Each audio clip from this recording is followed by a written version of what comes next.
Bismillahirrahmanirrahim. Assalamualaikum warahmatullahi wabarakatuh. Terima kasih untuk kehadiran saudara-saudara semuanya di perkuliahan metodologi penelitian. Dan pada pertemuan sebelumnya kita sudah mempelajari mengenai karya ilmiah, kemudian bagaimana cara penulisannya, kemudian komponen apa saja yang membedakan antara jenis-jenis karya ilmiah. Kemudian kalian juga sudah mempelajari bagaimana cara membuat sebuah pendahuluan berdasarkan suatu tema ataupun judul yang memang kalian ingin angkat sebagai salah satu bentuk latihan kita untuk membuat suatu proposal penelitian.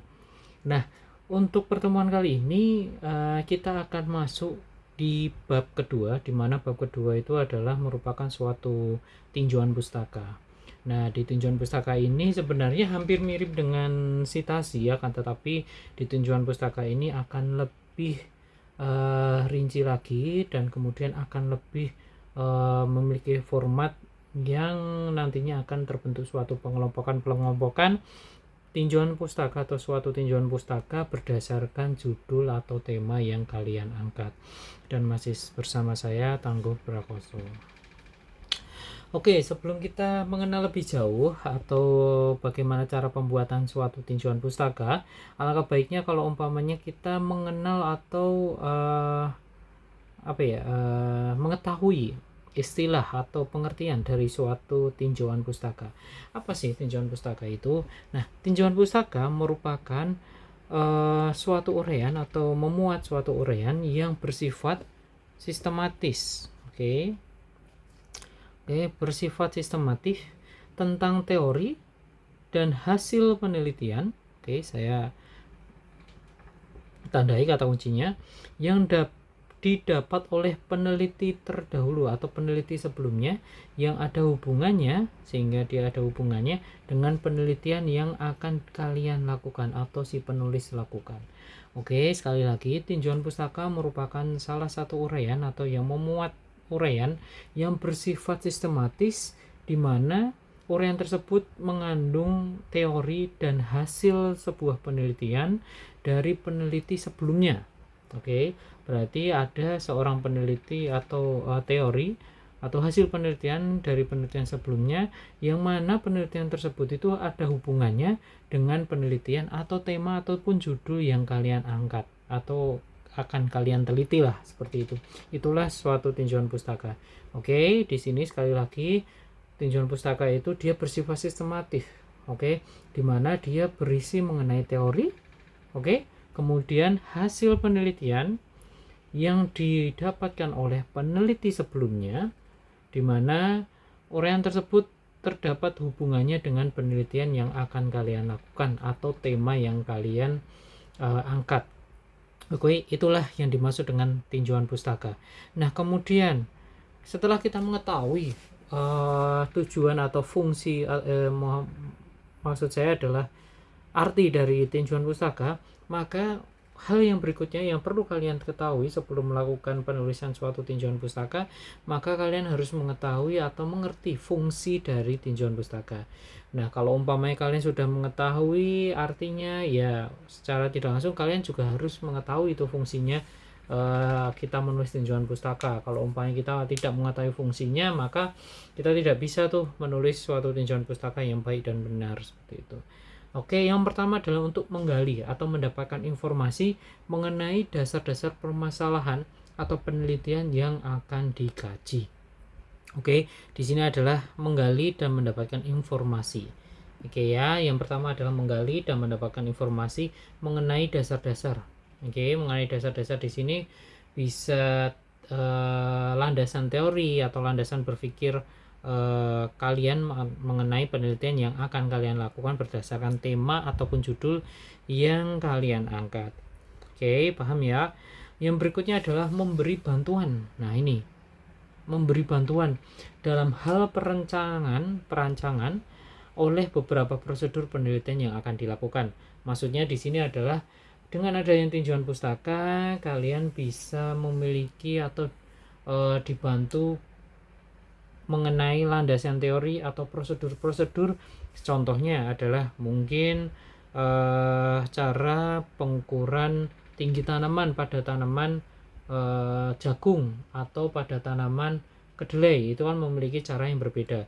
Nah, bagaimana caranya untuk mengukurnya? Kalian bisa mencari sebuah tinjauan pustaka atau sebuah prosedur, di mana prosedur tersebut atau tinjauan pustaka tersebut kalian dapatkan pada peneliti-peneliti sebelumnya, di mana meneliti komoditas yang sama atau memiliki hubungan dengan tema ataupun judul yang akan kalian lakukan sebagai bahan penelitian.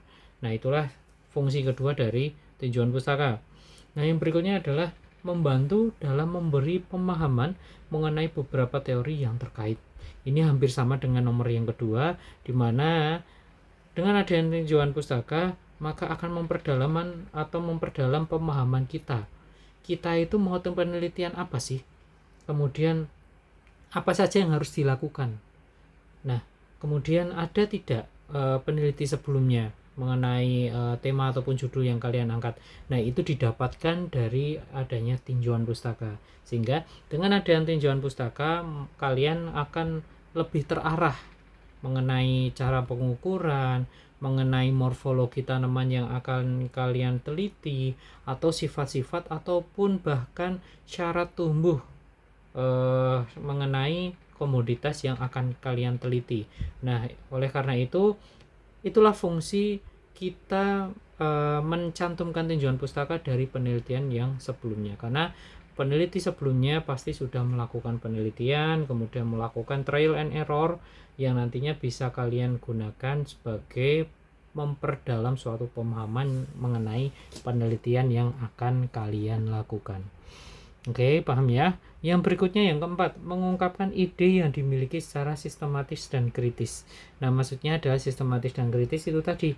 Sehingga dengan adanya tinjauan pustaka, kalian akan mengerti langkah-langkah apa saja yang harus kalian lakukan pada penelitian kalian. Nah, sebelum masuk ke bab ketiga mengenai metode penelitian, maka kalian harus mengetahui dulu di bab 2-nya, mengetahui dulu pemahaman mengenai penelitian yang akan kalian lakukan. Nah, kalian dapatkan dari adanya tinjauan pustaka ini. Oke, yang berikutnya, menghindari adanya copy paste atau plagiarisme. Nah, kok bisa, Pak? Padahal kita kan mengkutip. Nah, itulah fungsi dari adanya tinjauan pustaka. Kalau umpamanya kalian melakukan sitasi, ini hampir sama dengan sitasi. Jadi kalian sudah mempelajari bagaimana cara penulisan sitasi, penempatan penulisnya dan tahunnya, atau mungkin jumlah penulisnya. Kalau umpamanya penulisnya ada 2, itu ditulisnya seperti apa. Kalau penulisnya lebih dari 3, maka menggunakan et al ataupun yang lainnya. Nah, itu adalah salah satu untuk menghindari adanya plagiarisme kayak gitu.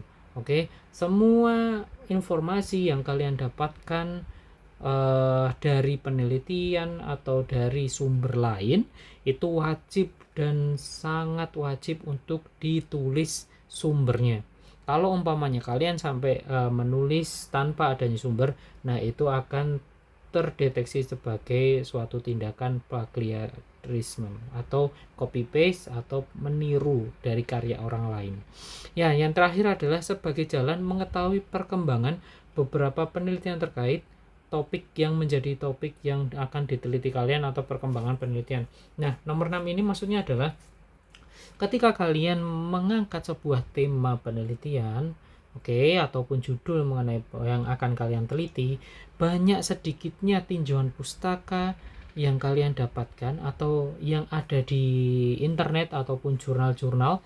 Kalau umpamanya tinjauan pustaka tersebut sudah banyak atau sumber-sumber yang didapatkan bisa didapatkan banyak, itu berarti perkembangan penelitian mengenai topik kalian, topik-topik yang akan kalian teliti itu berarti sudah mengalami perkembangan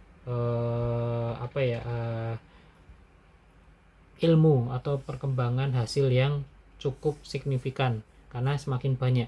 Tapi kalau umpamanya tinjauan pustaka ataupun jurnal ataupun sumber-sumber tinjauan pustaka yang kalian dapatkan itu cukup sulit dan terbatas, nah itu sangat dimungkinkan kalau umpamanya penelitian kalian atau judul kalian merupakan dimungkinkan nanti akan menemukan suatu hal yang baru. Seperti itu. Jadi keilmuan kalian akan penelitian kalian akan menghasilkan suatu ilmuwan yang baru seperti itu. Oke, paham ya? Oke, kita lanjut. Oke, berikutnya. Nah, ini sama halnya dengan kalian ketika menulis sebuah citasi. Nah, sumber tinjauan pustaka itu sama halnya dengan sumber penulisan citasi, kayak gitu. Kalau umpamanya pada pertemuan sebelumnya kita sudah belajar mengenai citasi, ya, kutipan, di mana kutipan tersebut atau citasi tersebut bisa kalian dapatkan dari berbagai sumber. Nah, sumber ini nanti akan mempengaruhi bagaimana cara penulisan di daftar pustakanya. Oke, dan itu sudah kalian pelajari sehingga saya tidak akan mengulang di sini. Kalau umpamanya masih bingung, silahkan untuk mempelajari pada materi yang sebelumnya atau yang terkait mengenai citasi dan penulisan daftar pustakanya. Nah, di sini sedikit mengingatkan lagi bahwasanya sumber tinjauan pustaka itu sama halnya dengan citasi. Yang pertama yaitu adalah berasal dari jurnal. Nah, jurnal ini bisa jurnal nasional, bisa jurnal internasional. Nah, bagaimana cara mencarinya? Bisa menggunakan Google Cendekia ataupun Google Scholar ataupun menggunakan Scopus. Nah, itu adalah salah satu platform untuk mencari jurnal-jurnal nasional maupun internasional. Yang kedua adalah majalah atau surat kabar. Nah, bisa melalui koran ataupun jenis-jenis surat kabar ataupun majalah yang lainnya. Oke, berikutnya adalah buku cetak. Nah, buku cetak ini juga masih bisa digunakan untuk salah satu sumber tinjauan pustaka.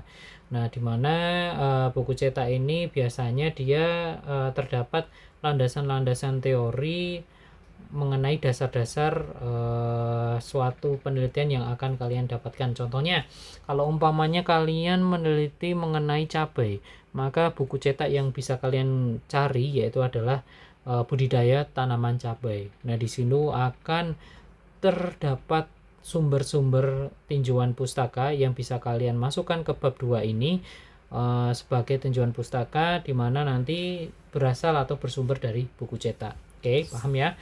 Yang berikutnya adalah karya ilmiah yang digunakan sebagai syarat lulus suatu jenjang pendidikan. Ya, apa saja itu? Yaitu ada skripsi, tesis, dan disertasi. Nah, ini apa bedanya kalian sudah pelajari pada pertemuan sebelumnya. Berikutnya yang terakhir adalah halaman web. Nah, halaman web ini masih bisa digunakan, akan tetapi biasanya ada beberapa instansi ataupun lembaga publisher jurnal itu tidak menginginkan adanya sumber tinjauan pustaka ataupun citasi yang berasal dari halaman web seperti itu. Nah, tapi ada beberapa instansi yang memang masih memperbolehkan menggunakan sumber dari halaman web, di mana yang harus dihindari adalah Wikipedia dan Blogspot. Karena apa? Wikipedia dan Blogspot itu mereka bisa diedit-edit dengan sesuka hati si pemiliknya ataupun si pembacanya. Nah, oleh karena itu kredibilitasnya atau kefasihan atau kesahan dari apa yang tertulis di Blogspot ataupun Wikipedia ataupun sejenisnya itu tidak bisa dipertanggungjawabkan, sehingga di halaman web ini seringkali banyak dihindari, tetapi ini masih bisa digunakan pada beberapa instansi. Nah, penulisan-penulisan ini atau sumber-sumber tinjauan pustaka ini akan wajib kalian tuliskan juga di daftar pustaka. Ini sangat wajib. Segala sesuatu yang kalian dapatkan informasi yang bersumber dari penelitian orang lain ataupun informasi dari orang lain, kalian wajib tuliskan di daftar pustaka. Oke. Nah, penulisan daftar pustaka jurnal, daftar pustaka majalah, daftar pustaka buku, daftar pustaka skripsi, tesis, disertasi, dan halaman web memiliki cara penulisan daftar pustaka yang berbeda-beda. Nah, silahkan kalian pelajari lagi mengenai penulisan daftar pustaka yang sudah kita pelajari di pertemuan sebelumnya. Oke ya, kita lanjut ya.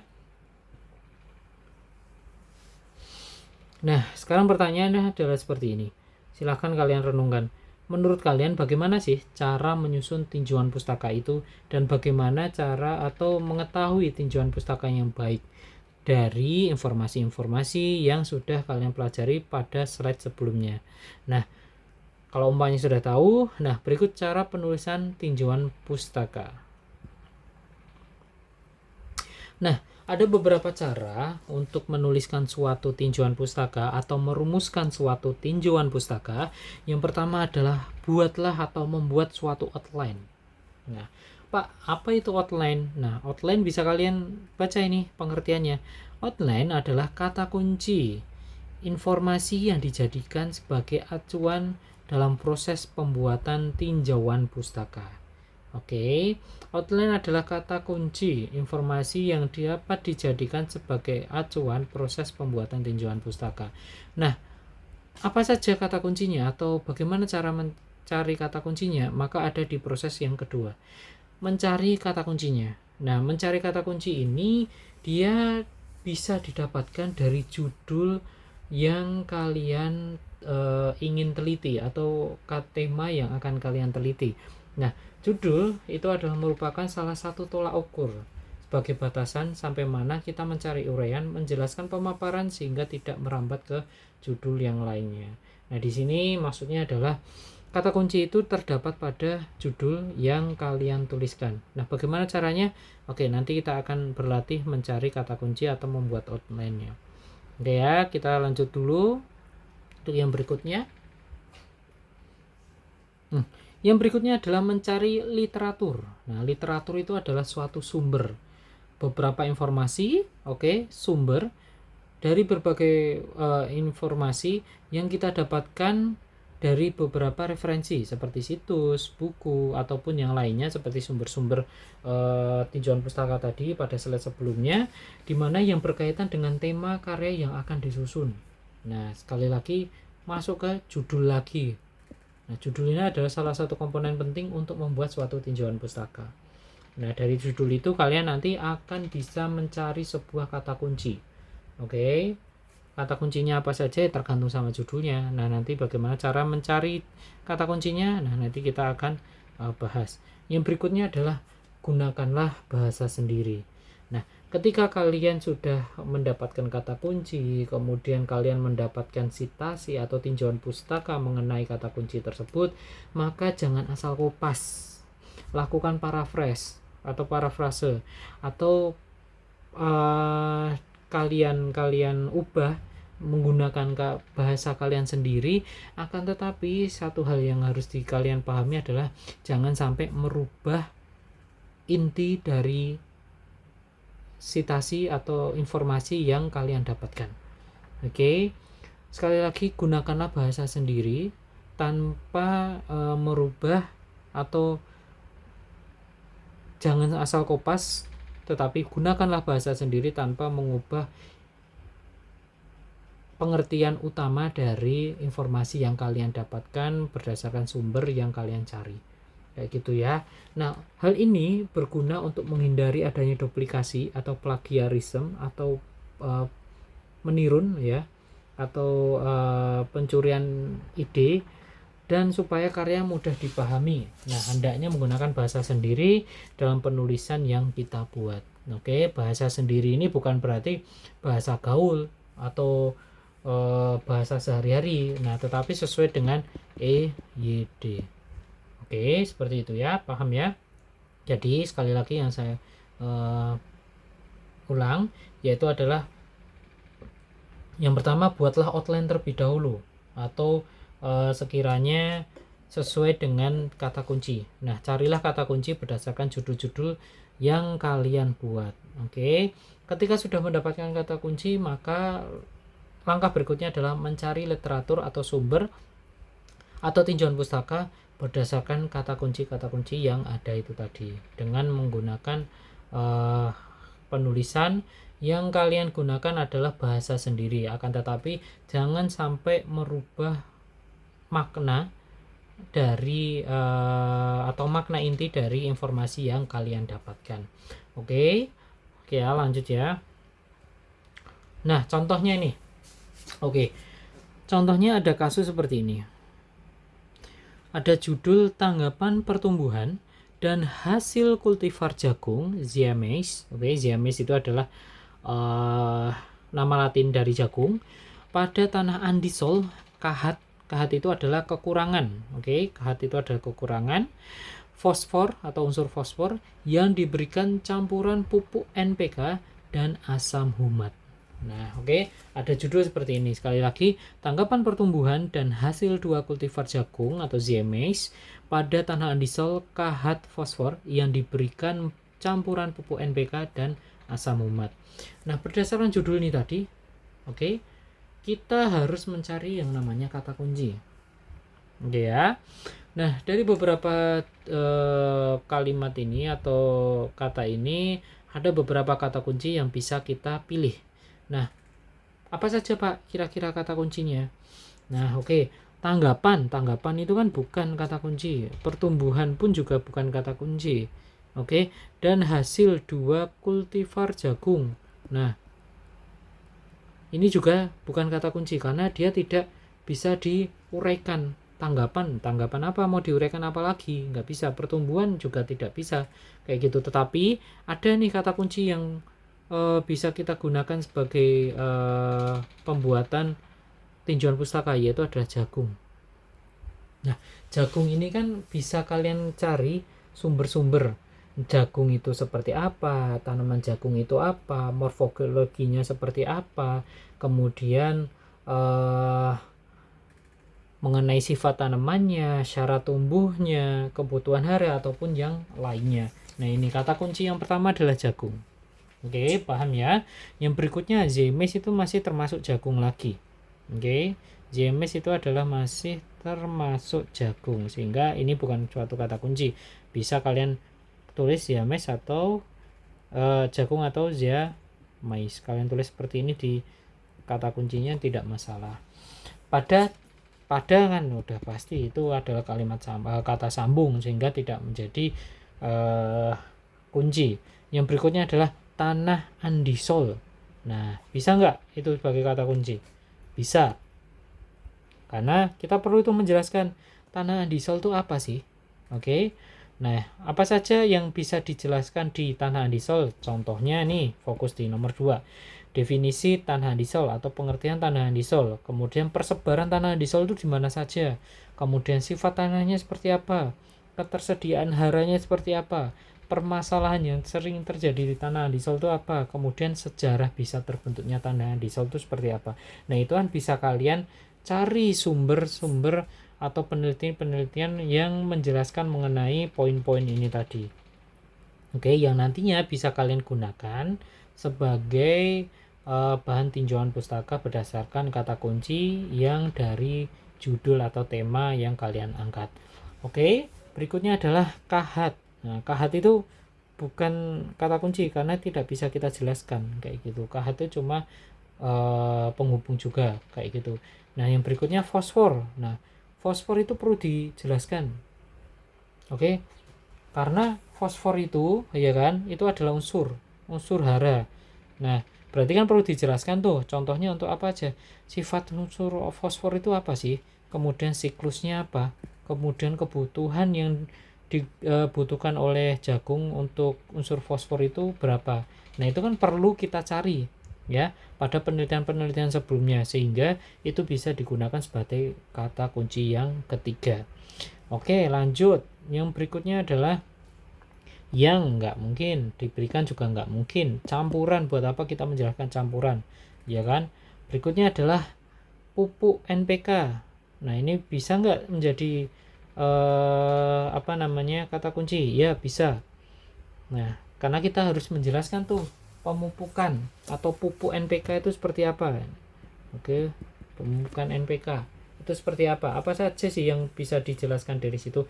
Ya, arti pemupukan itu sendiri, tujuan adanya pemupukan, kemudian fungsi dari pupuk NPK, kemudian kebutuhan pupuk NPK di jagung itu berapa? Itu bisa kalian jelaskan karena ini merupakan salah satu kata kunci yang keempat.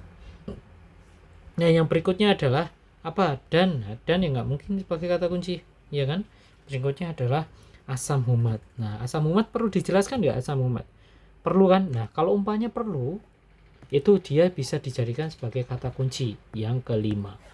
Oke, apa saja yang perlu dibahas mengenai asam humat? Ya, berarti pengertian asam umat itu apa sih, fungsinya itu apa sih, dan kegunaannya itu apa, terus cara membuatnya ataupun cara aplikasinya seperti apa. Nah, itu bisa dijelaskan di tinjauan pustaka. Nah, inilah yang dimaksud tinjauan pustaka itu untuk memperdalam pemahaman.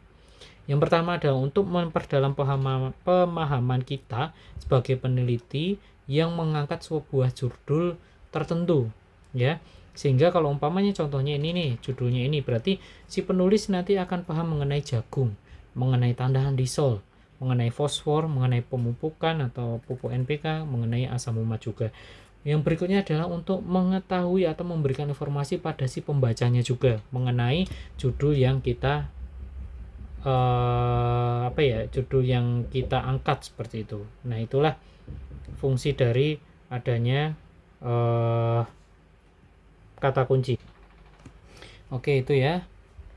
Berikutnya, nah ini contohnya nih, contoh penulisan suatu tinjauan pustaka atau landasan teori.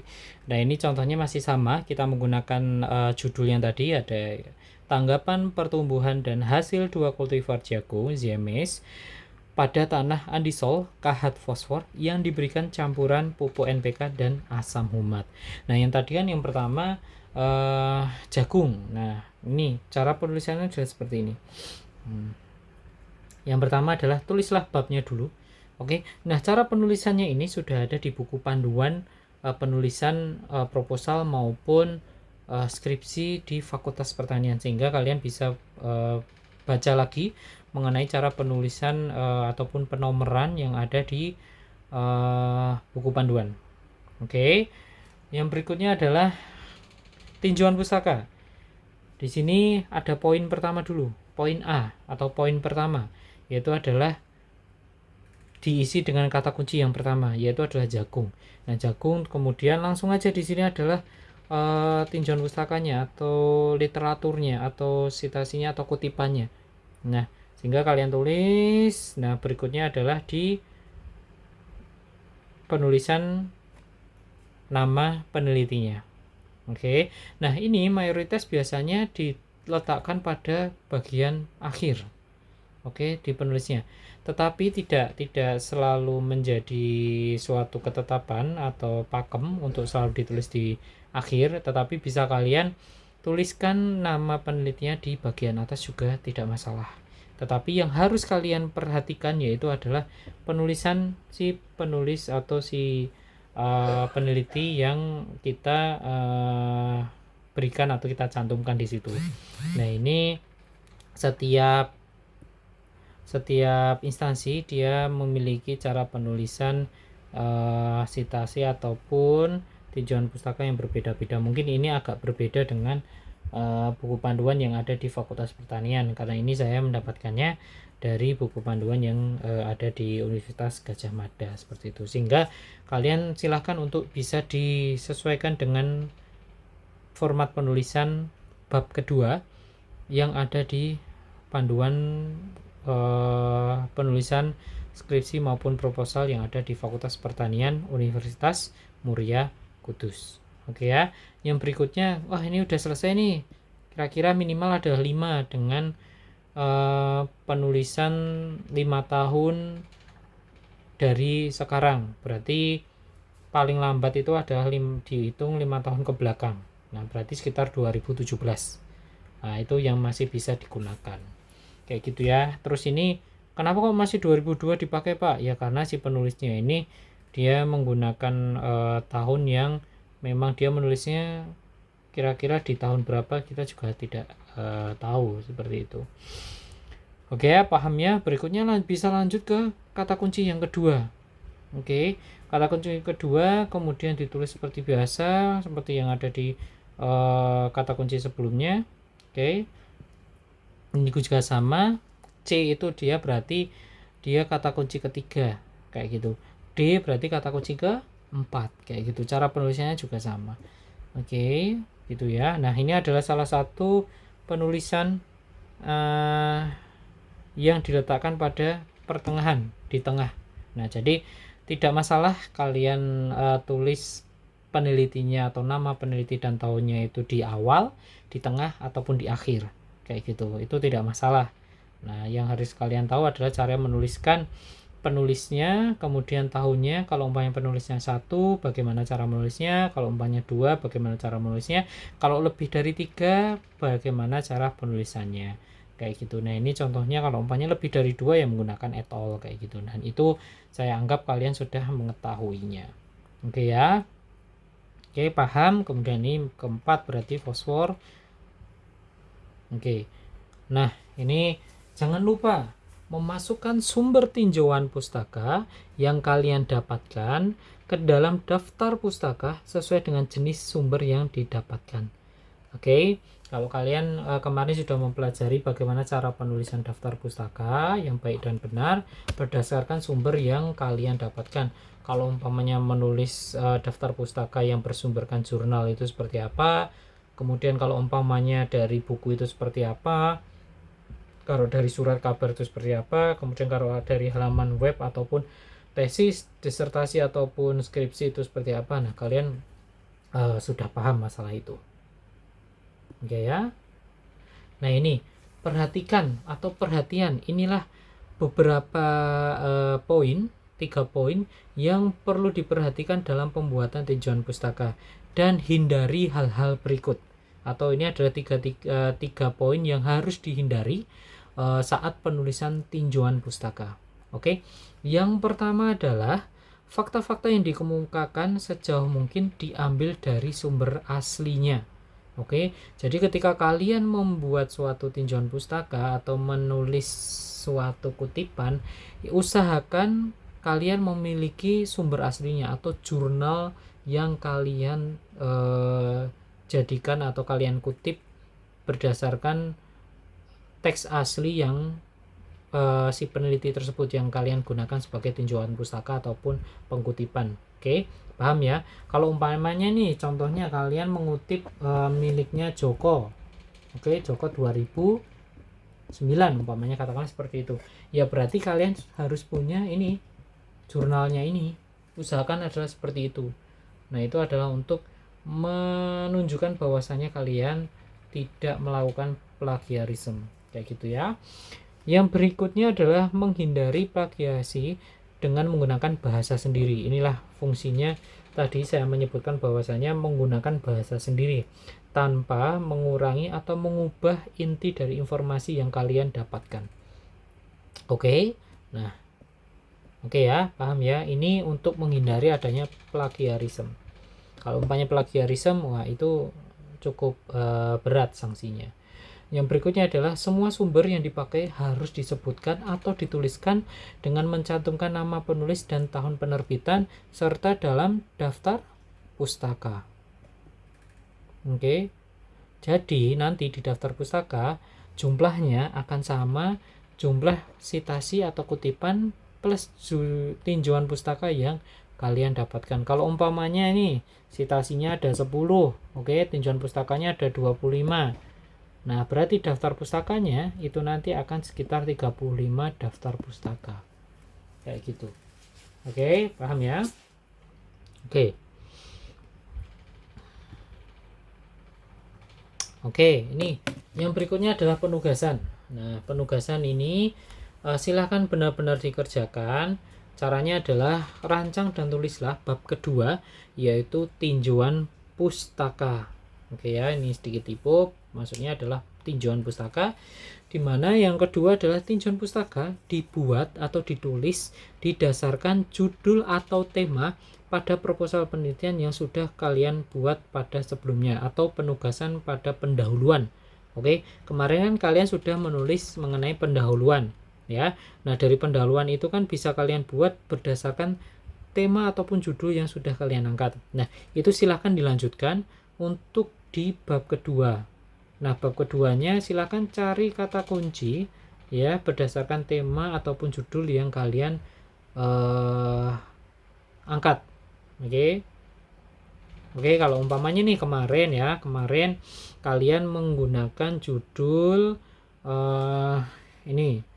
Kalian kemarin kan ada tugas pembuatan pendahuluan. Kemudian kalian mengangkat temanya ini tanggapan pertumbuhan dan hasil 2 kultivar jagung bla bla bla bla dan asam umat. Nah, kalian kan sudah membuat pendahuluannya. Oke. Nah, untuk yang tugas ini silakan kalian gunakan lagi judul tersebut. Oke. Dan kemudian carilah kata kunci berdasarkan judul yang kalian gunakan tersebut. Minimal ada 5 tinjauan pustaka untuk tiap poinnya atau ke setiap kata kuncinya. Oke. Nah, contohnya kalau umpamanya judulnya ini ya berarti jagung itu nanti akan terdapat 5 tinjauan pustaka. Tanah andisol nanti akan terdapat 5 tinjauan pustaka. Fosfor akan terdapat 5 tinjauan pustaka. Kemudian sampai dengan yang nanti di asam humat yaitu adalah 5 tinjauan pustaka juga. Oke, paham ya? Berikutnya adalah tahun tinjauan pustaka yang digunakan adalah minimal 5 tahun terakhir, yaitu pada rentang tahun 2017 hingga dengan 2022. Oke, jangan lupa untuk membuat daftar pustaka berdasarkan tinjauan pustaka yang didapatkan. Oke, jadi di bab kedua nanti silakan dibuat untuk bab kedua. Oke, ya, tinjauan pustaka.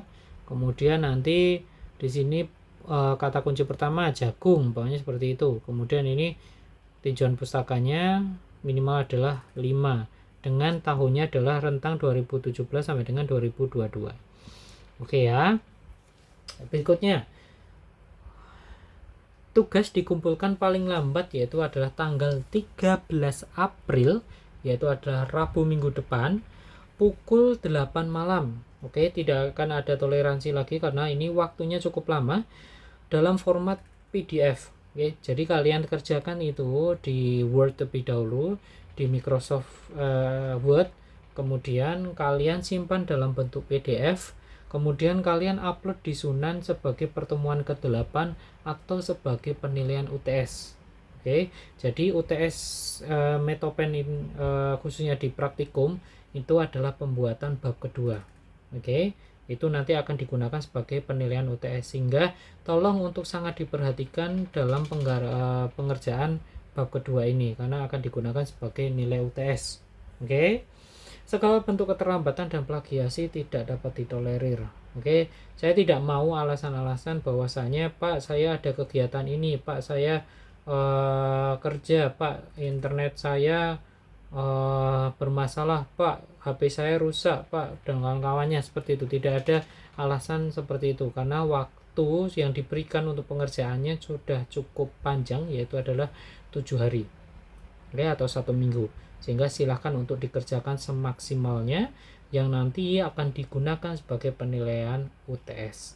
Oke, mungkin itu saja yang baru bisa saya berikan mengenai penulisan tinjauan pustaka, apa saja yang harus diperhatikan dalam peninjauan pustaka, kemudian bagaimana cara mencari kata kunci berdasarkan judul yang kalian angkat, dan kemudian bagaimana cara penulisan tinjauan pustaka yang baik dan benar. Itu saja.